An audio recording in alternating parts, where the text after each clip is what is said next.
बिस्मिल्लाहिर्रहमानिर्रहीम। Social media में एक अफवाह गर्दिश कर रही है कि पाकिस्तान तहरीक इंसाफ आजाद कश्मीर की जो रजिस्ट्रेशन है वो हाई कोर्ट ने कैंसिल कर दी है। ये मुकम्मल एक बेबुनियाद खबर है। इसकी जो तरदीद है वो रजिस्ट्रार हाई कोर्ट ने भी कर दी है।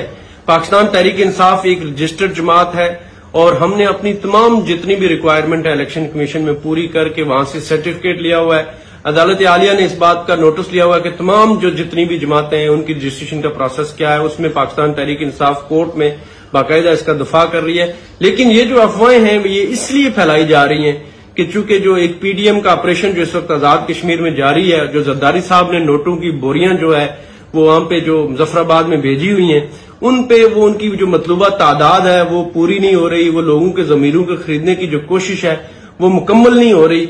तो उस वजह से इमरान खान के सिपाही चूंकि इमरान खान के साथ खड़े हैं, तो इस तरह की अफवाहें फैला के पाकिस्तान तहरीक इंसाफ आजाद